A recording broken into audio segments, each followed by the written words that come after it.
siang. Kami dari UIN Sunan Kalijaga mau wawancara atau tanya-tanya nih tentang produk-produk UMKM yang udah melakukan ekspor ke luar negeri. Oke. Itu.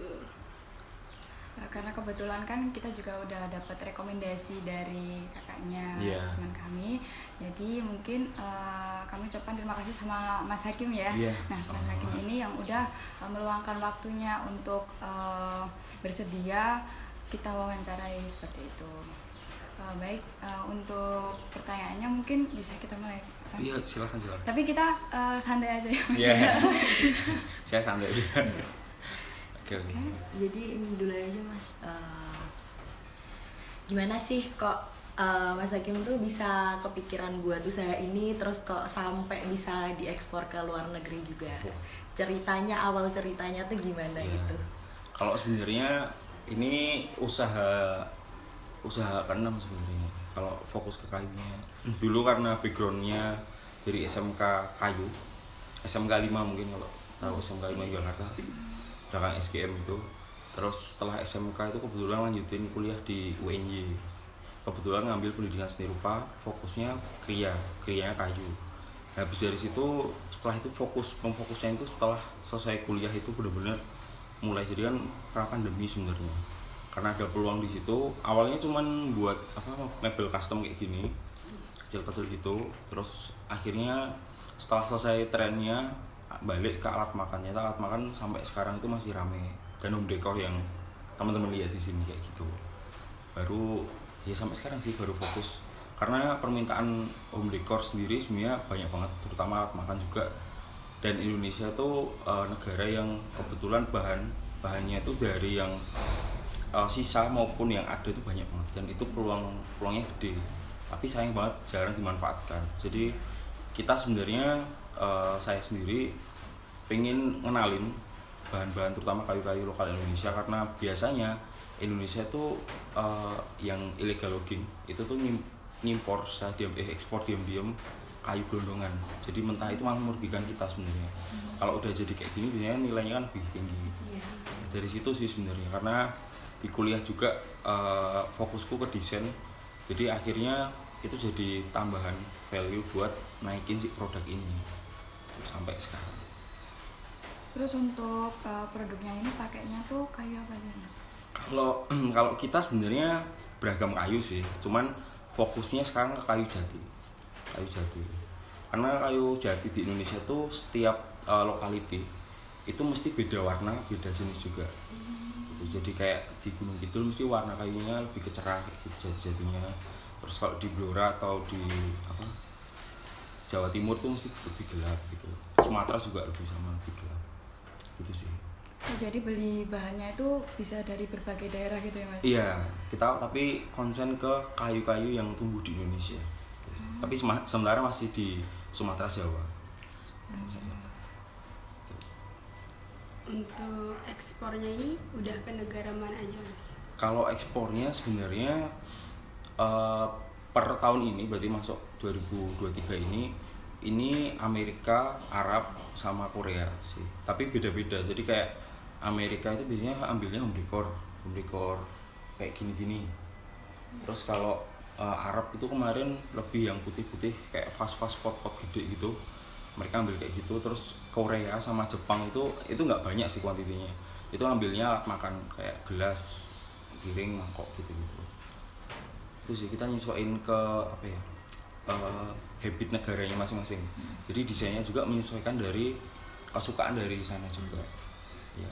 Cerita awalnya kok bisa produknya itu ke ekspor ke luar negeri gitu, gimana ceritanya awalnya? Iya, kalau sebenarnya awalnya kan lokal, fokusnya emang pengen lokal. Cuman karena dulu waktu kuliah aku sempat jadi freelance designer, dan aku tahu berapa market di luar negeri. Coba aku tawarin, ternyata responnya bagus, dan beberapa kali itu dapat bayar agent juga dari marketplace itu. Sampai sekarang sih, tapi sekarang fokusnya kita ke pameran. Jadi kita sering ikut pameran sekelas nasional ataupun internasional. Jadi kita dapat bayar baru tuh dari sana biasanya. Gitu sih. Kalau untuk penjualannya ini lebih banyak di luar negeri atau di dalam negeri? Kalau dibilang ini banyaknya ya, bukan nilainya ya. Kalau banyaknya sebenarnya 50-50 sih. Karena kalau di luar negeri itu karena mereka main quantity. Cuman kalau di lokal itu juga sekarang kita nyoba distribusiin ke tempat-tempat toko-toko oleh-oleh ataupun toko-toko kerajinan di Indonesia. Jadi kita juga supplier mereka juga. Cuman kalau banyaknya tetap banyak luar negeri karena kan mereka main quantity ya. Gitu. Tapi di lokal juga lumayan sih, kita udah nyoba titip di toko-toko Jakarta, terus di Surabaya sama di Jogja sendiri itu juga nyetokin gitu. Itu sih.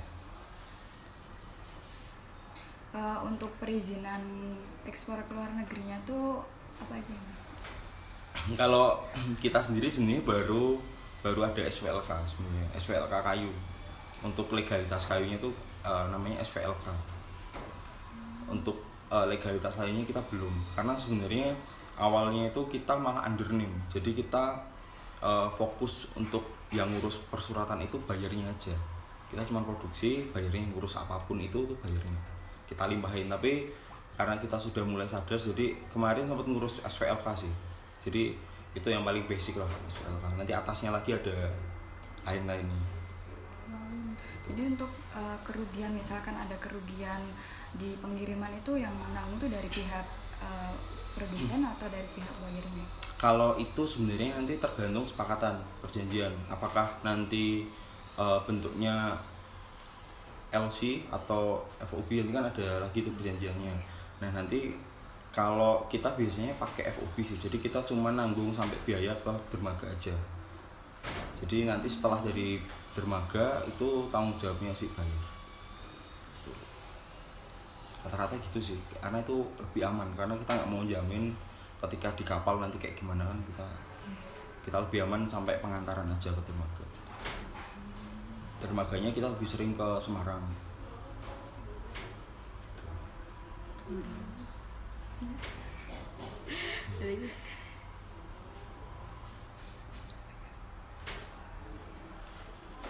Kalau pesawat juga iya sih, tapi pesawat jarang banget. Pesawat biasanya kuantiti kecil.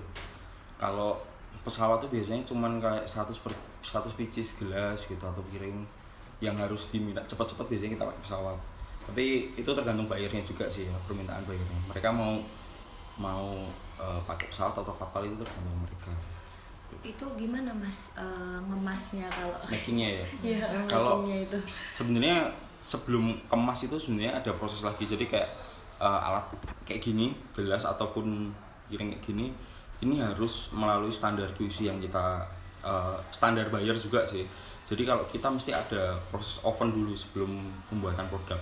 Ovennya itu biasanya standarnya itu oven tuh buat ngeringin, jadi kadar air di kayu tuh bisa turun atau hilang. Tapi biasanya turun sih. Rata-rata tuh MC kita di bawah 12 atau 12. Itu mentok banget.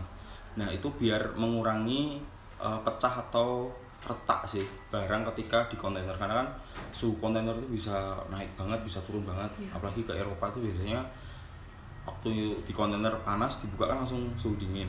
Jadi kita melalui QC itu dulu. Kalau packingnya nanti tergantung dari jenis bahannya atau barangnya. Kayak gini biasanya kita ada master box, jadi ada box lagi terus baru ditambahin satu box gede yang namanya master box. Itu isinya biasanya 50 pieces gelas.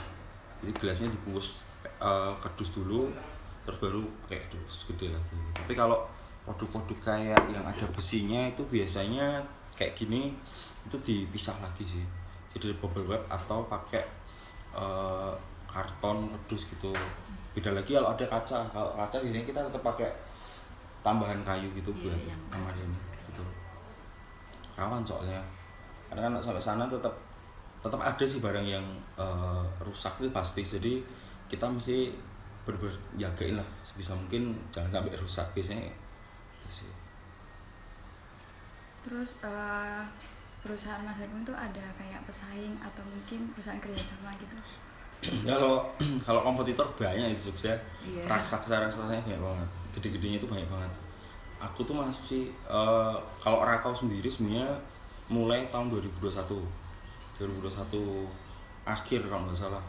Terus kalau masalah kompetitor itu dari aku SMK itu aku udah magang dulu di Balong. Kalau kalian tahu di Balong itu ada kolam renang, sampingnya ada namanya Yogi Indo Global. Pokoknya itu udah ekspor dari tahun 2000-an. Bahkan Yogi Indo Global itu tergolong baru, masih ada yang lebih tua lagi di Jogja. Jadi Jogja itu termasuk gede banget kompetitor. Cuman kalau aku sih sebenarnya nggak nganggap kompetitor sih, aku lebih kolaborator. Jadi aku kadang main ke perusahaan-perusahaan gede buat sharing atau diskusi soal apa sih yang ngetren di negara ini, terus kayak gimana sih bayarnya. Jadi lebih kayak gitu, tapi bukan konteksnya nyolong ide atau nyuri ide ya, cuman lebih ke diskusi sharing aja. Terus karena biasanya kalau mereka yang udah senior gitu, mereka ngasih tahu kalau nanti di negara ini kalau ada masalah itu gimana cara nyelesainnya gitu.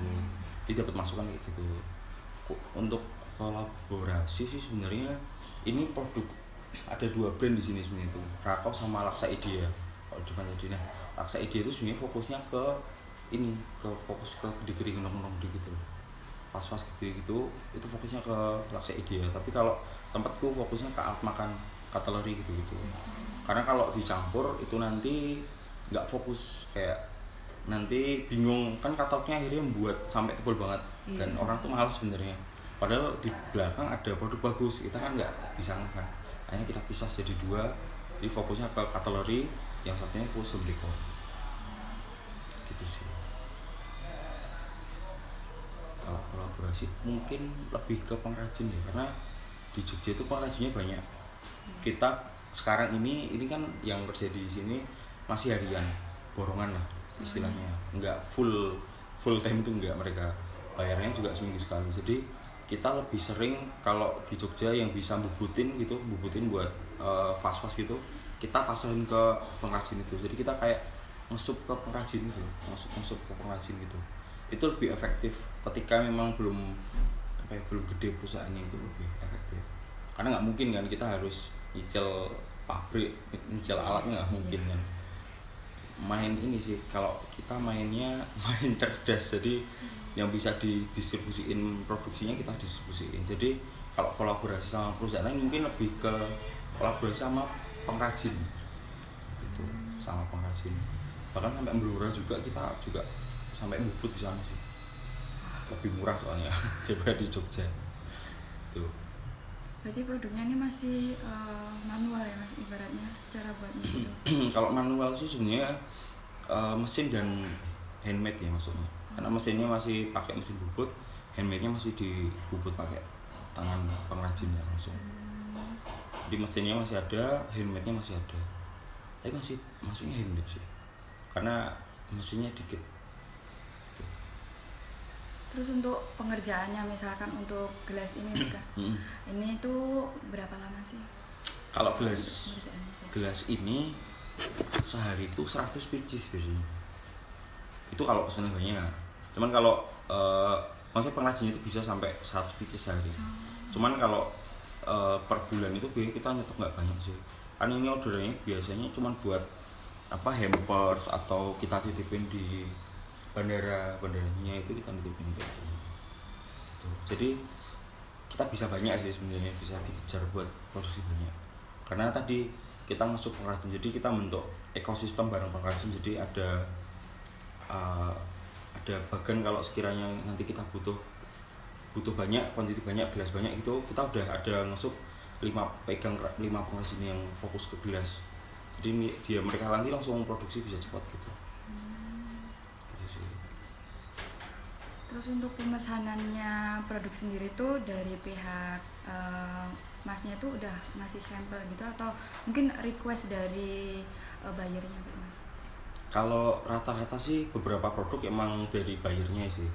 Ada, jadi desain dari buyernya, kayak ini kan dipesan dari hotel juga. Ini juga request dari si hotelnya. Cuman untuk beberapa produk yang baru itu kita emang desain sendiri. Jadi kita desain terus kita jadiin series di season ini gitu, ada series fast baru atau alat makan baru gitu. Biasanya gitu sih. Tapi rata-rata karena kita fokusnya ke custom, Jadi biasanya emang desainnya dari si buyer biasanya gitu.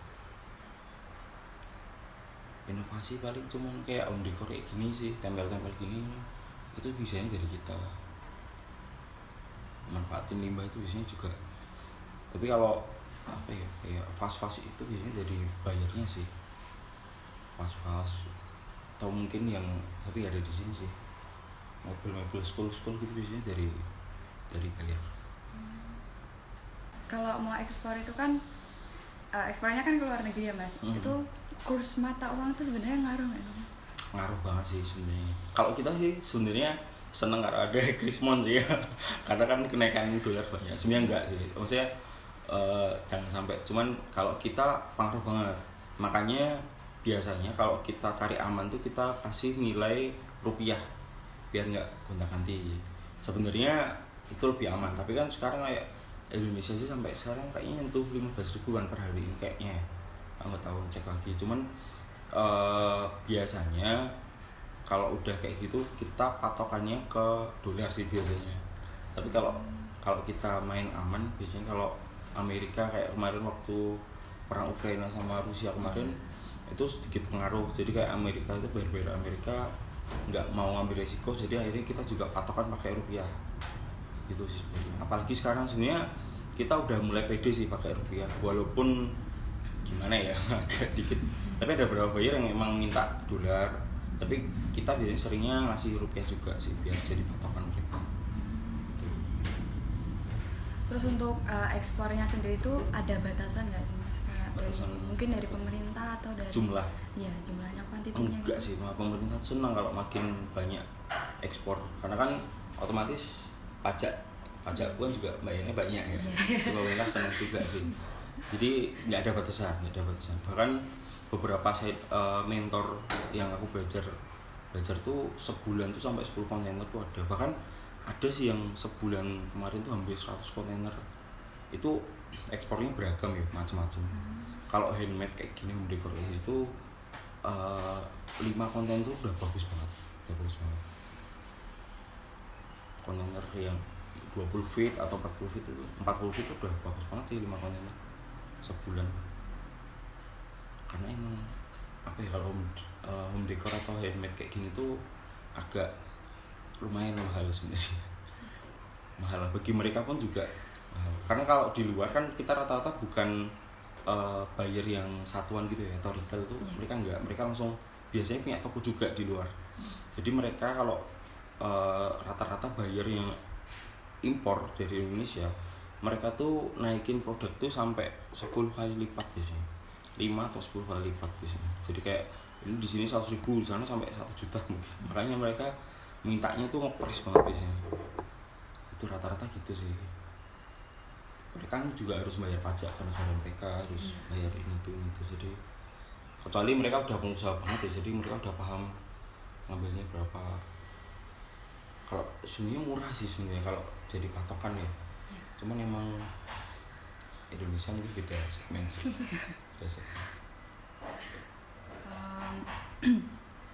Untuk selama dari 2021 sampai 2023 ini kendala yang pernah Mas alami itu waktu ngelola bisnis ini itu banyak sih. Sebenarnya dulu aku berawal dari belum tahu apa-apa sebenarnya. Ekspor ya, ekspornya kalau kayunya udah. Cuman ekspornya itu dulu sempat pernah nggak tahu soal surat izin, karena surat izin itu penting banget untuk ngeluarin barang. Terus di situ titik dimana aku pengen belajar akhirnya. Jadi ketika aku dapat masalah itu tuh sampai aku bolak-balik ke Jakarta buat ngurus, karena intinya ada buyer, dia order sekian ratus pieces, sekian ribu pieces, terus nggak bisa keluar karena aku nggak paham persuratan, sedangkan bayarnya juga nggak ngeh soal izin negaranya. Jadi akhirnya ditahan di bea cukai, dan intinya soal persuratan sih dan bea cukai biasanya kayak gitu. Dan dari situ akhirnya titik balik buat aku pengen belajar lagi. Makanya kadang kita sering ikut pelatihan dari Kementerian Perindustrian ataupun kementerian terkait yang berhubungan dengan ekspor gitu. Itu sih masalahnya, biasanya soal izin biasanya sering banget. susah banget ngeluarin kayu sebenarnya. Tapi kalau fungsi udah jadi nggak ada kata kayu ya, maksudnya gelas kayu kan fungsinya udah jadi gelas, bukan kayunya, itu lebih mudah karena nanti ada namanya apa kode itu buat biar kita HS code namanya, HS code buat kode ekspor barang. Jadi kalau ada kerudung kain itu tuh ada HS code-nya di mana-mana, jadi itu jadi patokan kalau kita mau ekspor. Jadi ada nomor HS code-nya, itu jadi apa ya, nomor penting lah kalau mau ngeluarin barang gitu. Baik Kak, terima kasih atas waktunya.